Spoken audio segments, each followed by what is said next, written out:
little sugar buggers, and what is up? Welcome back to the channel. So today we are here inside the Sims 2 Create a Sim, recreating the notorious Forman family from my Sims 4 Cats and Dogs Let's Play. So today I posted something on the community tab of YouTube and mentioning about basically like the Broke family making a return in the Sims 2, because that was like a series that I thought I lost but truly didn't. It was a freaking mess. Basically all comes down to my incompetence working the Sims 2, which is very, very evident, and you'll see why here in just a moment. So in that thread, there was somebody, she went by the name Purple Pop Girl, I believe, and she was like, hey Jen, you should try to recreate the Formans in the Sims 2. Not to like play them or anything, at least I don't think that's what she meant, but just to see if I could do it.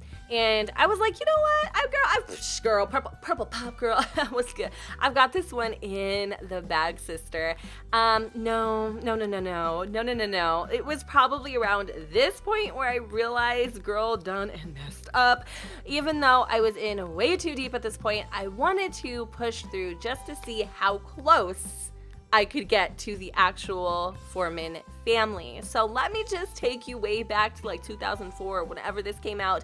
You guys, creating a sim in The Sims 2 versus creating a sim in The Sims 4 is just completely freaking different. I feel like with every generation of the Sims that came out, Sims just had this basic look across the board. Like Sims 1 was very, you know, you didn't really have a lot of like control at all of how your Sims looked out. Like you could literally have like two white Sims that ended up having like a completely different baby, if you get what I'm saying. Like I'm not gonna even say anything because somebody's gonna get twisted, but you get what I'm saying. Like there was no like correlation, nothing. It was just all kind of random. And this Sims 2 was like the first real step up where you could actually control what your sim looked like. And you know, I never really noticed how boxy and over-exaggerated their features were.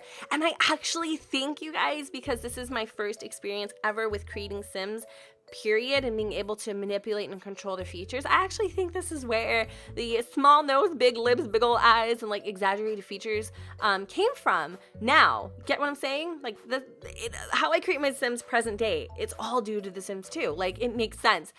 Anyways, also, playing with sliders, it is a completely different beast versus being able to get in there and mold your sim with your mouse. And because in The Sims 2, their facial features are so kind of like structured and boxy, it was really hard recreating Juniper because she has a super duper soft baby face. Even though she's well into her adult years, she's just always held on to that. She has like these cute little like chipmunk cheeks, and I don't know, it was really fun creating her in The Sims 2 because it was definitely a challenge. And I actually really do love the way that this family turned out. When we get to Sprinkles, you guys, I think this is the point where I kind of just tossed the towel out the window because it was a hot doggone mess. Like it was a freaking mess. So when we're coming into picking our aspiration and learning about our personality, I love this feature. Do you guys like this feature? I mean, it just kind of adds a little extra realism, knowing what sign your sim falls under. And I think June is technically an Aquarius because I tried to mimic her real life, you know, Sims 4 personality in The Sims 2, and so now we know she's an Aquarius. Moving on to Pace Forman. I feel like honestly it was really easy for me to create Pace. I felt like very early on it really resembled him, and it isn't anything to do with his complexion or anything like that, so please don't get it twisted, y'all. But I mean, like, it was just really easy because he does kind of have like a more structured face than June, and he has beautiful brown eyes and these thick old brows. I loves it. I absolutely love it. So I came pretty close, I feel like, with him. It wasn't hard at all, and I love everything about males in The Sims 2. Like I was like, dare I say, you pixel thirst. Even back in 2004, he was rocking the game. But just wait, just wait until we get into we tried to pull off the pixel thirst thing by putting him in a tank in The Sims 2, and it literally looked like the tank ate him. It seriously did. You'll see what I'm saying in just a second. Or was strangling him. I don't know. It looked like a harness. It was bad. And then at one point I was like, boy, your schnoz is like a boardwalk, okay?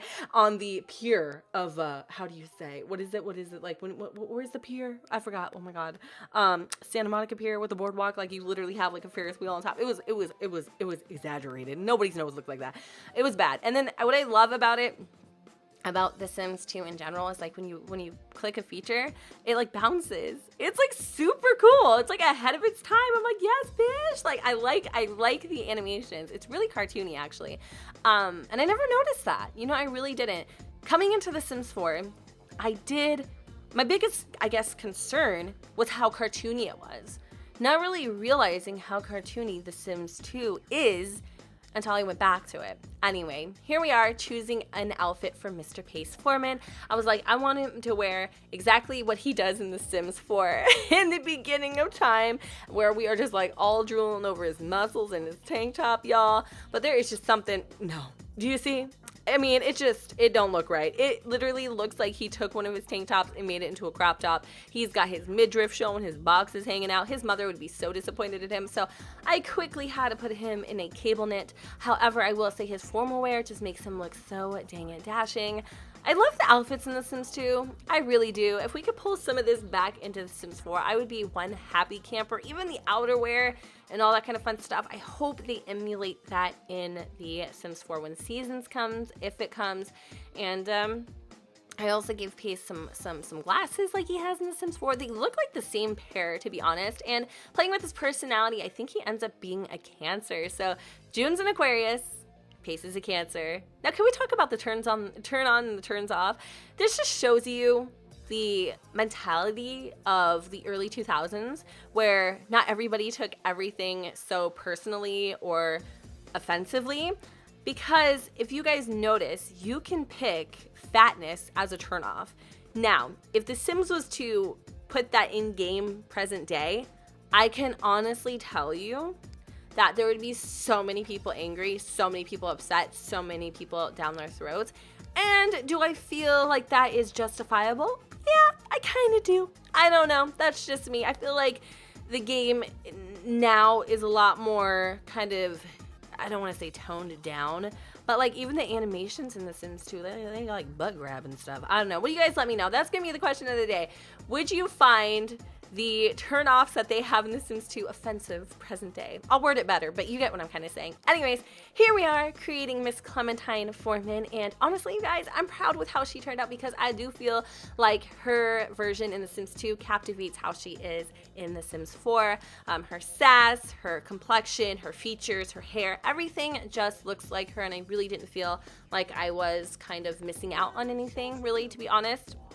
Like I said, really love the outfits, and going into her aspiration, I made her a romantic sim because I feel like she really is at heart. Like I feel like she is the kind of girl that would be in bed on a rainy day with like a nice tea, maybe reading like a romance novel of some kind. I don't know. I really do need to do another Sims 2 CC shopping video because I realized how limited I was on just CC in general.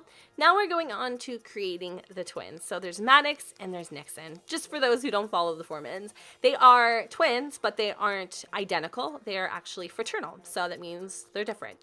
Maddox, I would say, is definitely more June, whereas his brother is more Pace, but he also has some of June's features, like her eyes. Really cool.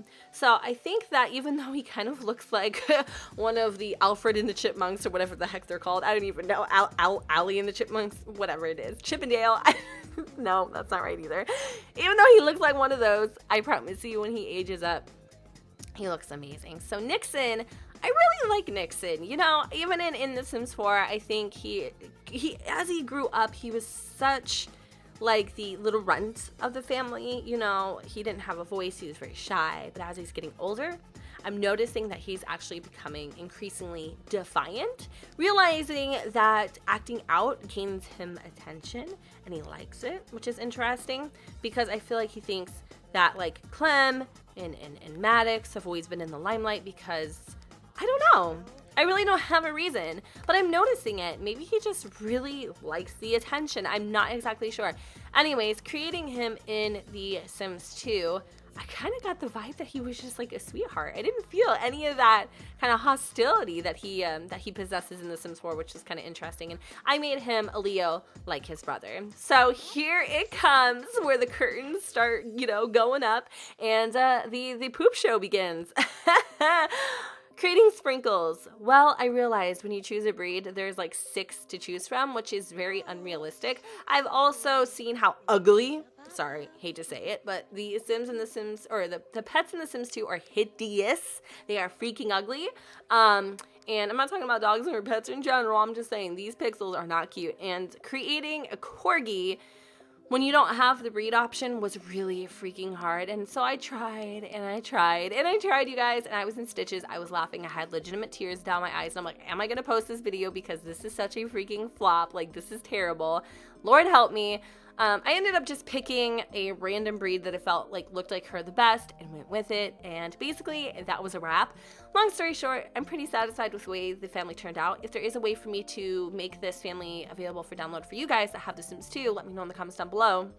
Also, if you see the frame rates kind of popping in and out on the screen, that is just a glitch with Deroxatory in The Sims 2. It's nothing I can fix. I promise I'm a little more professional than that. Anyways, guys, I hope you enjoyed this Create a Sim, and if you did, you know what to do, boo. Don't forget to go ahead and comment, rate, and subscribe. Let me know what you guys think in the comments down below where the sun doesn't shine, and I will see you all next time. Bye, guys.